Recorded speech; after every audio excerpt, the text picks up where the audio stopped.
We're on. Okay, let's get started. Hello, everyone. Thanks for joining us.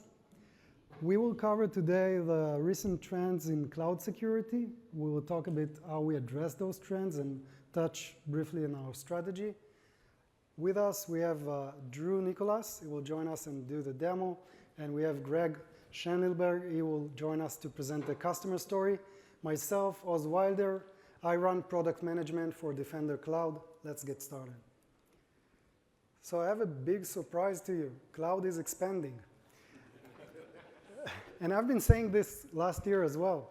But this time it's for new reasons. And those reasons actually goes to AI.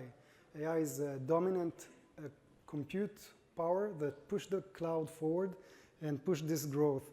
And we also see this, the second reason actually is the team who are adopting AI and accelerating their work. We see this in every company that we talk to, and obviously here in Microsoft.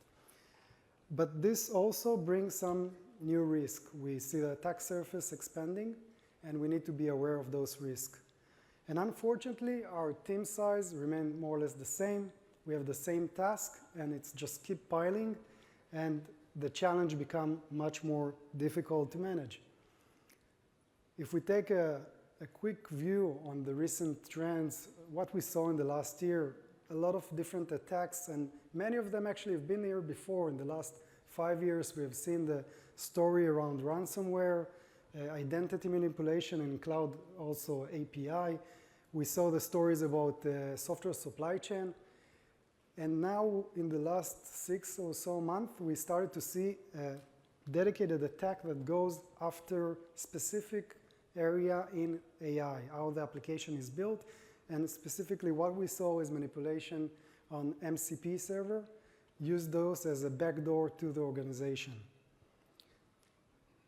The last weekend was a shocking moment for me. I'm not sure how many of you read the story from Anthropic on the big attack, nationwide attack on their cloud service. Anyone saw it? Yeah. We'll cover it later on, I think, but the interesting part in that story is that there is a use of AI, adversarial AI agent, by nation state. In a fully autonomous way, they're going and attacking organization, getting in and doing their magic. Now, this is really unfair game. What is happening right now, that the paradigm shift to the extreme end, the attacker has the opportunity to take advantage on this new technology. For them, a failure means a new campaign. It's not a disaster. They don't need to go and report to their boss why the system is down, or they don't care about false positive. It's a different game. Which takes me to the recent trends in cloud security. We started when we looked at the cloud and hybrid situation and cared about the expansion of the attack surface across those and how everything is connected. Then last year, we brought the topic of AI, and we cared about the new type of application that are running with AI in it. And now we have those agents. And why agent actually redefine cybersecurity? Why should we care so much about agent, and why AI agent is a different thing than application running with AI? No worries, I will answer that. When we look at the attack surface, the exposure, it's still the same thing that we care about. We care about the external, the internal, the cloud, the application. Those remain the same. On top of it, if we add the layer of AI and AI agents, we see new approach that we should be aware of, and especially what we see here on the right side of the screen, tools. I will explain what tools means. The AI agent, and this is really what separates between agent and application. AI agent has the freedom to take action. Those actions are going through different tools that are connected to the agent. It could be, for example, an email. You can send email. It could write files, or could enter data to a databases. It can also execute API and run other agents. And this freedom to take action is a game changer in this space, because now we have a unit with its own logic. It's unpredictable. We don't really know how they think, and they can also, which makes the story even more stressful. At Microsoft, we provide you a security platform. It includes all of the layers that you see here, and you can enjoy this beauty in the Defender portal. We will touch it briefly on the recent progress we made in cloud security and bringing it into the Defender portal.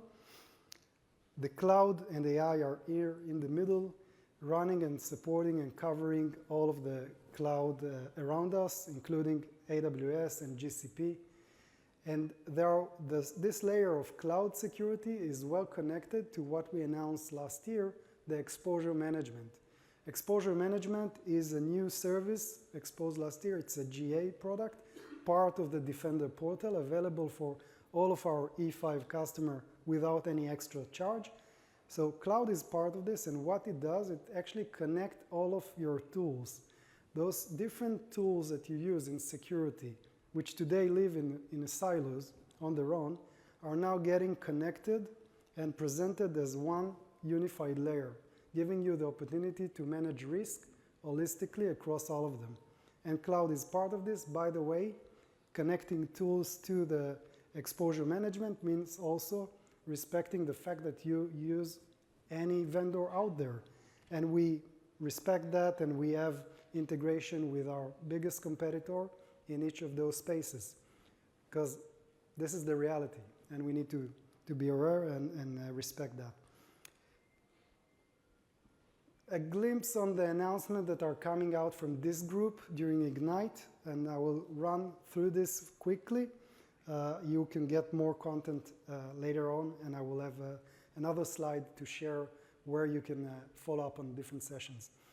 First of all, we are announcing an integration between Defender portal and GitHub. We are actually bringing together those two tools that today serve different persona, but those persona are critical, and they need to operate together jointly in order to perform their work in CNAPP and solve the cases and the issue that we have in cloud. By connecting those teams, we make the process streamlined and enable a full visibility across those platforms, but also respect the fact that dev are not going into our security environment. They operate on their own GitHub environment, and we need to bring them the relevant information and security context that they need in order to resolve cases.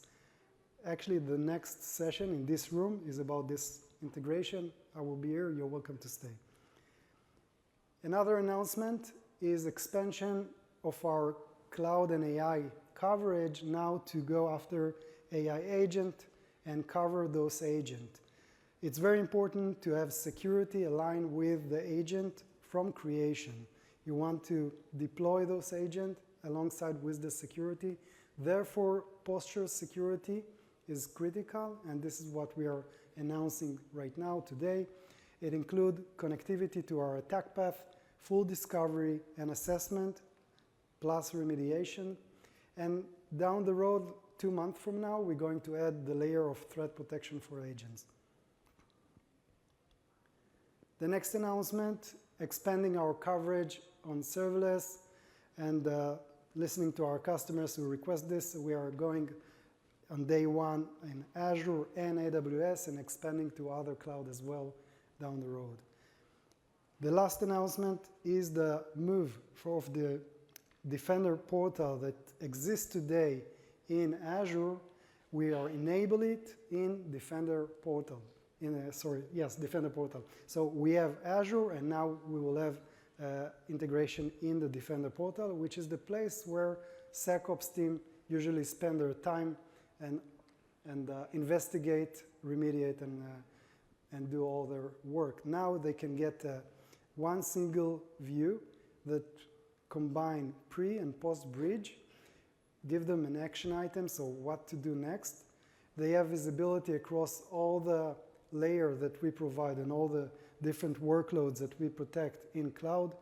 It's also providing you full visibility on the cloud inventory And you have the benefits of user-based access in Defender Portal. You don't need to use the Azure RBAC, and you have cloud scopes as well. Let's start with a quick demo by Drew. Thanks, Drew. Drew Nicholas, as Oz mentioned, I'm one of our AI security global black belts. And today, we're going to actually be walking through an AI application that was deployed insecurely and exploited. This is going to be shown from 3 different scenarios. Scenario 1, I'm going to actually walk you through how an attacker can actually exploit this application, steal username and password, laterally move to your applications and steal sensitive data by exploiting misconfigured APIs. The second scenario that I'm going to walk you through is from a defender standpoint. How are they actually seeing this from their security operations portal? How are we correlating all of these alerts? And finally, later on in the session, I'm actually going to walk you through from an exposure management or a vulnerability management on how we could have prevented this attack from ever happening to begin with. So kind of on the left-hand side, this is the attacker view. The right-hand side is the defender or our security operations view. So on the next slide, I want to talk about what you're going to see here is there's going to be 2 URLs. The first URL or endpoint is protected with Microsoft's Defender for Cloud. The second view is actually not protected. That's where I'm going to be able to harvest the credentials. You'll see me take those credentials. I'll put them into the Azure portal. I'll look at all of the administrator's permissions, basically then access the information, and then I'll move over and steal the sensitive information with exploiting the API. So as we go through, this is where I'm basically telling it like a prompt injection attack, you've probably heard, and we stopped it. The second one, same thing. This is actually how I exploited the agent to get the username and password. Taking the username and password, now I'm actually replaying it from a Tor browser. This is important because adversaries aren't just coming from their local IP address. Finally, this is actually where I'm taking that administrator activities and seeing all of their admin credentials and what they can do. They're actually accessing a Azure Kubernetes cluster. We do that for inference. Basically stole all the information there. Finally, what you're about to see is I'm going to pivot back to the AI application, upload malware. This is kind of giving myself persistence as an adversary. Sorry, takes just a second longer. The malware has been uploaded, and finally is where I'm actually going to take the APIs that these AI applications are built on, move over from one user to another one, stealing their credit card information. Pretty much all of this in about 3 minutes when I actually ran it in real life. Now, this next slide, this is Microsoft's security operations or our unified portal. This portal is really important as it helps security teams actually correlate all of the thousands and hundreds of thousands of alerts that they have into readable information. In a previous life, I was part of Microsoft's customer-facing IR team called DART. You have these security teams that what they're trying to do is they try to take these signals from all over the place, and it's really, these forensic investigations take very long time. So this is how we're trying to help the organizations be very efficient. So I'm going to walk you through with what you're seeing and how your security operations team can utilize this. So the first thing is you see that we actually called out that alert, that prompt injection attack that I did as the adversary. We're going to then give you all of the telemetry that your team needs to actually do the investigation. They know where to look, they know why it happened, and they know the information that they'll be able to then tell their leadership, such as things like what was the prompt, what was the IP address, and what was the information about the user. So this was kind of how the attack started, right? So now we're going to need to go to the next stage. What did the attacker do after they gained that initial access? And this is where they start exploiting that Azure Kubernetes cluster. So what you see here is things like what was the commands that were actually ran. As an investigator, I need to know this.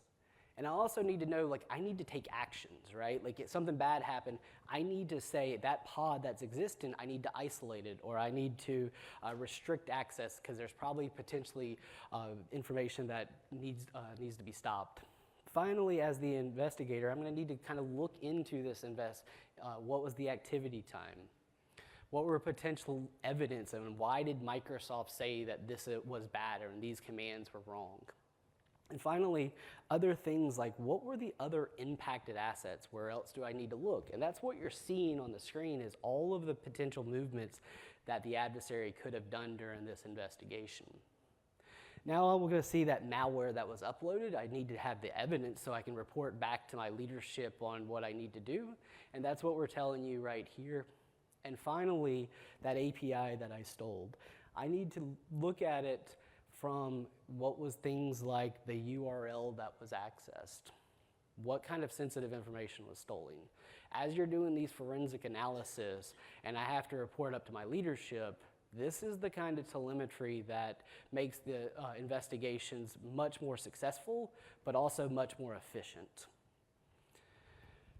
When we get to the next stage of this, we're going to be able to have to, how do we as maybe a tier 1 analyst do everything that I just did? Maybe I haven't done this before, so I need to figure out a way to do it with natural language. This is where Security Copilot comes in.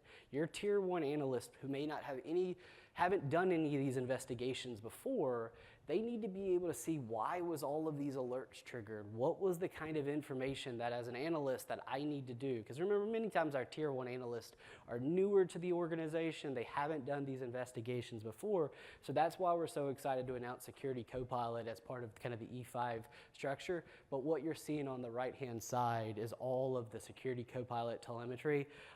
Now as we move into, as we move into more of the evidence and the supporting information, this Copilot on the right told us where to look. Copilot on the right told us where to look. Next, it's going to tell us, hey, I need to go look at that API that was compromised at the very end. There's where it actually tells us that the sensitive information was exploited, and I can actually look at things like what sensitive information was stolen. Next is where I'm actually getting more evidence. So as I'm building out my case to give up to leadership, I can do things like, what was that specific piece of malware that was exploited? As you can see here, we give you the ability to do things like, what was the hash? So I can, or how prominent was that file within my organization? Do I see that anywhere else? Do I need to start looking into other places? We also want to do things like maybe download the file so that our security teams can do things like reverse engineering. They can look at it, was this targeted to my organization? And maybe I don't have a full SOC like that, so this is where things like Defender Experts come into play. It's our managed security services that you can actually ask Microsoft, can you help me do this investigation, and why is this so bad? So with this is why we're really excited about all of these pieces in the Unified Security Operations Portal. With that, I want to make sure we highlight the 4 key takeaways. The attack path. As Oz mentioned earlier, this is all around looking at what, from the start to the end, and what actually happened. How did I steal all of the information? How did I steal the username and passwords? From a defender response, what you saw was alerts for every single stage of this. You saw the evidence, you saw prompts, you saw IP address. As leaders, we can report back what happened.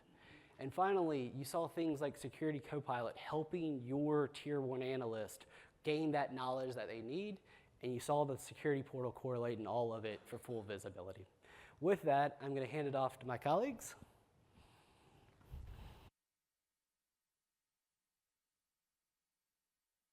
Thanks. So it will be interesting to, we have Greg is one of our customers, a very important one, and ask him to join. Ask him to join us, and his organization is adopting AI like crazy, and they are using also security tools. It would be very interesting to understand how they go about this, and also if you can address the topic that we just highlighted about agent and changes that we see in the market. Thank Oz. Yeah. Thank you so much. Thanks, Drew and Oz. So long live the black belts, Drew. Thank you. Good to see you all. So I'll start with what we just saw on the subject of secure what matters with unified cloud strategy. And I'm going to put it in the lens of what just happened with Anthropic's Claude. This attack just happened 6 days ago. 30 targets, a few successful, and what we are seeing as the first large-scale attack leveraging AI. In this case, it was Claude itself. The lessons learned will set the stage for what we do in CSIRT, vulnerability management, information incident response, and teams around the world are going to look at this as the the focal point for what we're going to be doing in the next year. So what happened? How can we use secure what matters with a unified strategy in relation to what happened? Greg, You're you're clicking. So Oh, I'm clicking? Oh, sorry. Oh, I'm clicking the wrong thing. No, it's good. This. go ahead, continue. We will fix it. I got to use it for this? Okay. So, okay, let's go back to this. So the three concepts I'm going to touch on are the lessons learned from our friends at Claude and our own team of intrepid threat analysts and security warriors in the trenches. What was phase one? A human operator provides the target to Claude Code. The targets were financial firms and government agencies. Claude Code was the mechanism used to carry out the attack. So let me repeat that. Claude Code was the tool used to carry out the attack. The second phase was where Claude Code inspects the target looking for the highest value data. This is the point where DLP comes in, labeling, tagging your key data, using Purview to categorize and tag your keys to the kingdom. This is where the work comes in to know what you have to protect and add the controls to prevent fingerprinted data from leaving your org. I'll come back to this later and bring in my experience from 𝗦𝗽𝗲𝗀𝗀𝗏 and on the subject of DLP. Data classification, data tagging, and preventive controls around data exfil is the name of the game. The phase three of this attack, Claude writes its own exploit code. I'm going to repeat that. So Claude, they are using it to write its own exploit code, identifies the highest privileged accounts, looks for backdoors, looks for vulnerabilities, looks for malware, and then vectors to exfil the data. This is all done with zero human interaction. Phase four, the final phase. Threat actors come in to ask Claude to provide deep documentation that a human can use to keep the campaign moving along. Simply translated, this is agentic creation of files with stolen credentials and what systems are right to target. So that final phase is Claude being used agentically to provide the threat actors with documentation on what it found so they could pivot and take it to the next step. What are the big takeaways? 80 to 90% of the campaign was done with zero human intervention. So the majority of this was targeting, set, run. 4 critical decision points are within these assisted campaigns. Thousands of requests occur at the peak of the attack. So no human could approach the speed, pivot, get out, get in, get out. One thing that helped, hallucinations actually worked a little bit on the side of the good guys for this time. In hallucinations, some of the hallucinations that Claude was doing came back with info that was publicly available that it claimed to be secret. So that's one good thing that happened. So what does this all teach us? SOC engineers, security architects, CSIRT incident responders, threat analysts, and everyone else involved in keeping our confidential data safe. These TTPs scream for SOC automation, AI-assisted threat detection, and stronger controls. So the innovation we've seen from our friends at Microsoft, Oz, his team in Israel, our friends here in the US, and announced here, converging signals from Defender, Entra, and Foundry for better log aggregation and correlation, so we surface the data from the substrate, pulling it into the graph, gives us a synergy to combat these attacks leveraging agentic AI, which is just beginning. So we're going to be using AI against AI. I believe, I was talking to Oz about this earlier, I believe we are at the point where we'll look back a year from now on the stage probably and say we are at the inflection point where the first shot was fired over the bow, woke us all up. As my global CISO, John Israel, says, it's the missile closest to the boat. So some of the fundamentals to combat this have to focus on having an agent registry. So I call an agent registry the eyes of your organization, right? Just like you have a CMDB, just like you have some place to look for where things are, the contextual information, who owns it. These fundamentals, having that, looking into Foundry, GitHub, and other repos, and also the key thing to know is you cannot monitor what you cannot see. So making sure you have those control points on what you can see, that's the work that's being done for API calls and data that's flowing. That's super critical. So think MCP, think GitHub, think secret detection in GitHub, think Defender for AI. Yeah, no, it's all talk track. Okay. Yeah, no problem. I got slides. I actually wrote this all last night when the thing happened. This is 6 days old. So having logging aggregation and correlation you could count on. Think SIM, think data stream processing to remove the junk from your logs before it gets into your SIM. Think getting your incident responders and threat hunters to write correlations that find the needle in the haystack, all the while leveraging what we could get from thousands of researchers at Microsoft and the security community at large. Lastly, the last piece here is automate your AI red teaming, okay? So this is the emerging field of multiplexing out what humans do, who are AI red teamers, building probes. And think of a probe as a collection of prompts to try to break a model. And what we do at KPMG is we link it to something called our Trusted AI Framework. So shout out to the Trusted AI Framework team. There's 10 pillars. The two of the top pillars are safety and security. This is how we build trust. How do we build trust? We probe a prompt to see whether or not we could break it and then be able to jailbreak it and come back with a report to give to the developer to improve their system prompts. That's the first step in making sure your system prompts are safe. That's ultimately the name of the game. Thank you for listening, and looking forward to talking to you guys at the rest of the conference. Thanks, Greg. So you already had the first slide coming. My next chapter is to quickly go through the main principle that guide us in the strategy and how we build the product forward.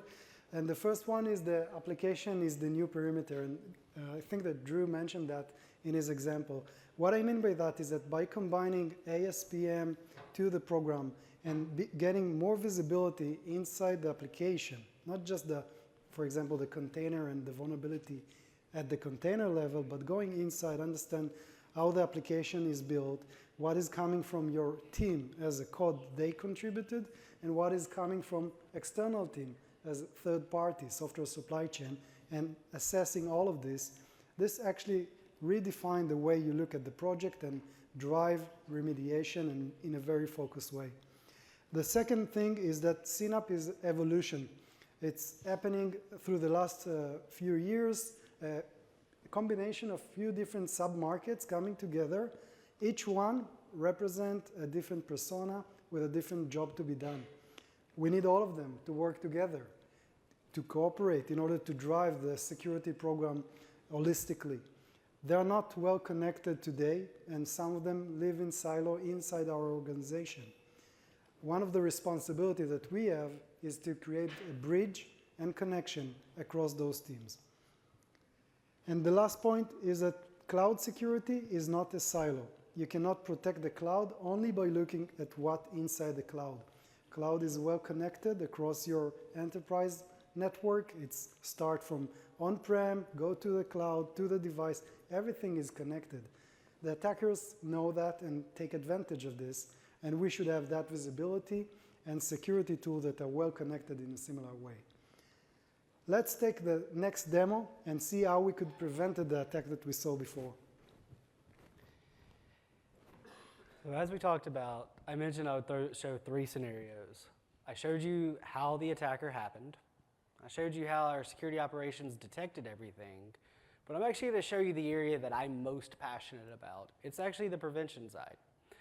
For years that I was on our customer-facing incident response team, every single engagement that I did, the customers had signals saying something bad was either happening or could happen. This is why we're very excited about exposure management that Oz talked about, is because this is how we correlated all of those post-breach signals. We're doing the same thing of what could happen.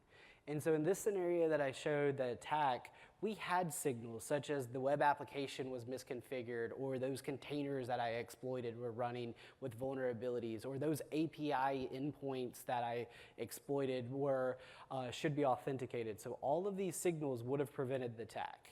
Now let's actually see how it would have been from our vulnerability management side. As Oz mentioned, we brought all of this into a single unified portal, the Defender portal. This is all of the pre-breach information, but right here what you're seeing is our Defender for Cloud inventory homepage. First, you can see things like security posture. I can see alerts. I can see attack paths. Attack paths are, think of it as what could happen if something was exploited. So in this case, this is saying you have an internet exposed Kubernetes cluster that has access to a storage account with sensitive information. Think about what Greg just said of how that sensitive information was stolen. This is kind of telling you all of the attack paths that are in your environment that could give you access to that sensitive data. So you create your remediation strategy based on that. The next piece that we're very excited about is actually bringing all of the inventory information into a single pane of glass. You can see things like all of my assets. You can also see things like how many recommendations does each asset have? What is the criticality of those recommendations? This will also give you information on like risk factors. Are these assets internet exposed? Do they have access to the sensitive information? The next part that Oz talked about is our announcement of serverless. We are very excited about this because this is things like functions. You might hear terms like logic apps. So logic apps are part of agents that do the automated responses. So we have all of that information and we're giving you the recommendations around it. This says send email Outlook. Remember this in just a second. And finally, things like web apps. So that web application that was exploited, that's the vulnerability and that's at the very top right now. There's the recommendations that I mentioned, and it's even saying on the side, on the risk factors, things like lateral movement, access to sensitive information. Now the third big announcement that we have is the integration between Defender for Cloud, what you're seeing here, and GitHub Enterprise. So we're about to shift over here to our new GitHub screen, and this is our security campaigns. So that information that your vulnerability management team can actually see, your developers can see it as well. So what I'm doing right here is I'm creating a security campaign as a developer, and I'm saying, please give me all of my vulnerabilities in my environment that are high or critical. And this is actually something that we've been able to do for a little while, but what we haven't been able to do is actually give the developers on where should I focus it based on that. And so now what I'm saying is, give me all my vulnerabilities that put sensitive data at risk, that are internet exposed, so my developers know what to prioritize. Now as we shift back, I'll actually show you things like APIs. That API that was exploited, where I actually stole all of the sensitive information as the adversary, we're telling you high critical vulnerability, this needs to be fixed immediately. As we kind of shift over, we'll actually see like from the AI standpoint is next. And this is what is going to help your organization know what models do you have in your environment? Do I have approved models? What AI services am I using within it? What platform am I using within my environment? And are those AI platforms, remember that AI endpoint that I had? It's telling me it's exposed to the internet as well. So all of this information is at the team's fingerprints. And finally, our big announcement that we're very excited, everybody knows agents, is actually bringing AI agent telemetry into the single unified portal as well. And we're doing that discovery. Are you building Copilot Studio AI agents in your environment? Are you building AI Foundry agents in your environment? That agent that I exploited earlier, that reorder agent that I got the username and password for, I can actually open that agent and I can tell it like, hey, give me more information about that agent. Things like, what does it have access to? And this agent telemetry is going to be vital as your security operations teams try to do these kind of investigations, because you got to think of it, agents are just people. So this is a human a user investigation. So I need to know, where does the user live, or where does the agent live? What can the agent do? And that's actually what I mentioned earlier, that logic app. So that's why we're so excited about that, is now I'm actually looking at what permissions can that agent do, so it can actually do this logic app. So I know if that agent is exploited, then it could do that. And finally, this is why we're super excited about announcing security recommendations in it. I'm telling you, or we're telling you, team members, what are all the potential misconfigurations of your agents, and how do we make sure the agents are secure? So with that, I really want to highlight 4 key takeaways for today. Prevent, not just detect. How do we prevent these attacks? It's by looking at these lateral path movements or these critical assets, and it's really looking at those recommendations, so helping our vulnerability and our exposure management teams prevent. It's a unified dashboard. How do we have all of that telemetry, whether it's cloud, whether it's on-prem, whether it's in-user, in a single piece, including serverless, functions, logic apps, agents, all of that information? The view for agents, not just AI Foundry, but also Copilot agents, looking at registries, looking at platforms, looking at misconfigurations. And finally, applications and AI agents are the new perimeter. So giving all of that telemetry to our application teams so they can prevent this from ever even happening.